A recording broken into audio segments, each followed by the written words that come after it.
Well, it's Sunday where I am, and so we're going to have Wednesday in America. I scrolled the news today and I posted some things on our Wednesday in America Facebook page that I thought were interesting items of news, most of which I obtained through groundnews.com. You should go there, and they aggregate and pass out news from all over the spectrum, and they rate the news as to bias. For instance, I'm looking at a news item that 44% of the left media covered and 48% center. And the rest, let's see, what is the right? Um, I have a mark that's obscuring that, but it's pretty even. It's pretty much across the board. So I'm going to just go with some headlines and an occasional comment here from Wednesday in America. By the way, the Facebook group, you're welcome to join. Look up Wednesday in America on Facebook, and we'd love to have you on the group. Or you can find out the link by going to wednesdayinamerica.com. It's always Wednesday in America. What does that mean? Well, we have our elections on Tuesdays, but there are 6 more days in the week, and there's a lot of work to do. And the work of monitoring your government does not end. The work of supervising your elected representatives and your executive branch doesn't end, and also your scrutiny over the courts. So here's the first, well, it's not the first, but it's the top of the page. Who were the 37 donors to the ballroom? Now, really, all you have to do, you can either go to Ground News and get this, or you can just put it in your search engine. That's what I did. Who were the 37 donors for the ballroom? Lots of links came up. This is just flat out raw news. You want to know who donated to President Trump's ballroom for whatever reason, whether you think it's a good idea or a bad idea, tearing down an entire wing of the White House where executive work is supposed to be going on to create a party atmosphere. I guess I just showed you my bias on that, but find out who.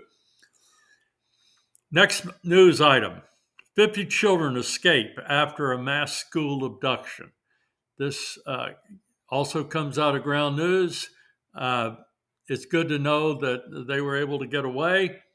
It was covered by a number of news outlets. Bloomberg covered it, Global News covered it, Jerusalem Post, U.S. News and World Report, some Nigerian outlets, German outlets. This is raw news, First Post, BBC. Look it up. 50 school children who were part of a group of 300 who were abducted from St. Mary's Catholic School in the Niger state of Nigeria. They escaped their captors. Mass abduction took place when gunmen took 303 children and 12 teachers, and so 253 are still captives. So monitor that. If you're a praying person like I am, pray for their well-being and for their release. Next item. We exist at Wednesday in America to encourage dialogue and productivity amid hostility. And when it happens, I applaud. So Trump and Mandani promised to work together to help New York City and tackle affordability amid, we're told, cordiality. There was some cordiality in their visit. Mandani is still the new mayor of New York. Says he still believes Trump's a bit of a fascist, and yet he came together to work on the things that they could agree on. And this was covered by the Norfolk Daily News, the Morning News, Axios, New Republic, France 24. You can find it in Ground News. And this is pretty much a center bias story. It's right down the center. So glad to see a conversation. Uh, it's a rare thing, but there it is. Okay, 57% center, 25% left, 18% right, according to Ground News. Supreme Court blocks the order that found Texas congressional map is likely racially biased. I'm disappointed in this ruling. The U.S. Supreme Court blocked a lower court ruling that found Texas's new congressional map likely to be racially gerrymandered, keeping the map in effect for now. State lawyers had requested an emergency stay to maintain the congressional redistricting plan from 2021, which could potentially add 5 seats for Republicans in the House of Representatives. The court has not made a final decision.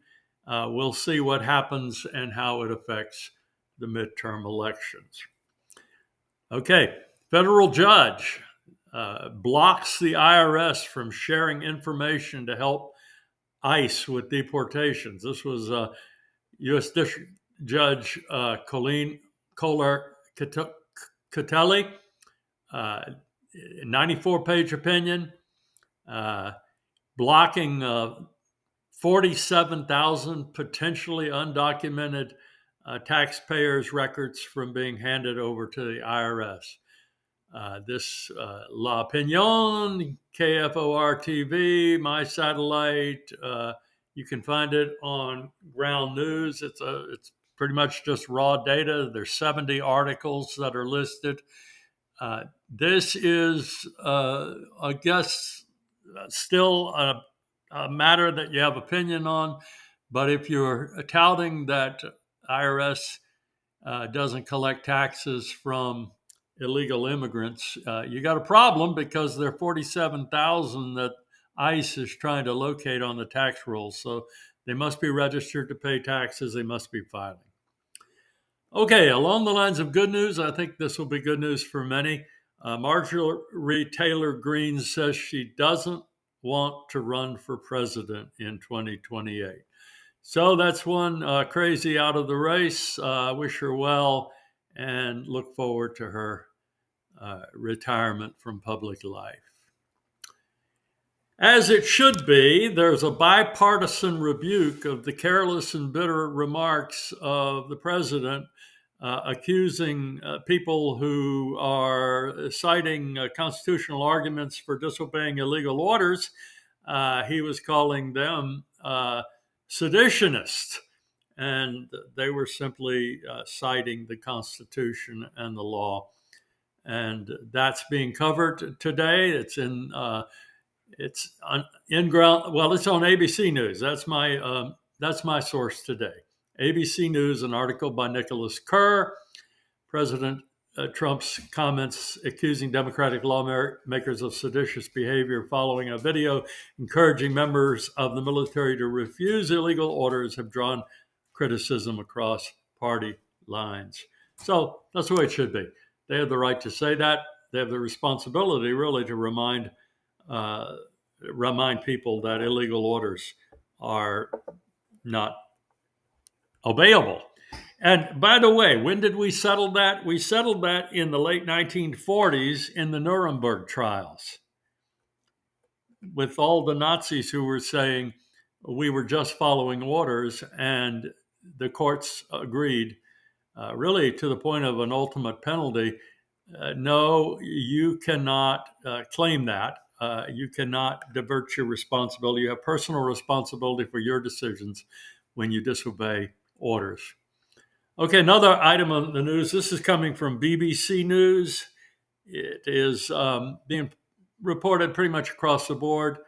Not only are U.S. policies creating food insecurity within our borders, but we're exporting hunger abroad using false flag banners.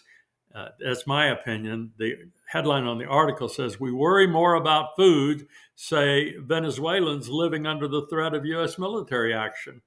So this is our policies and our attacks, while Nicolas Maduro's government is living on the edge and under military threat from the U.S., Ordinary Venezuelans are spending their time trying to figure out what to eat each day. We are affecting their lifestyle with our choices. Okay, another one that's coming out of ground news is Trump government efficiency department disbands 8 months before mandates end. That's the Department of Government Efficiency, sometimes called DOGE, disbanded. It symbolized the president's pledge to shrink government.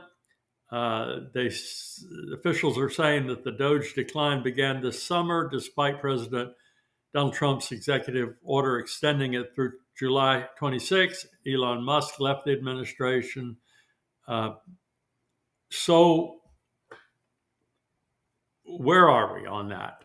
I think we're going to have to monitor. It remains to be seen. It's mentioned in the Wall Street Breakfast podcast.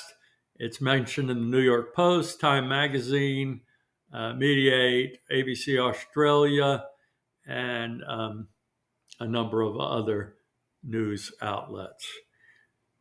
That's all the news that I think you can stomach for the day, but there's a piece that I just want you to be aware of in case you forget. The Central Park Five. I'm going to put a link in to your, it's a PBS documentary. I think we think it's all about current events.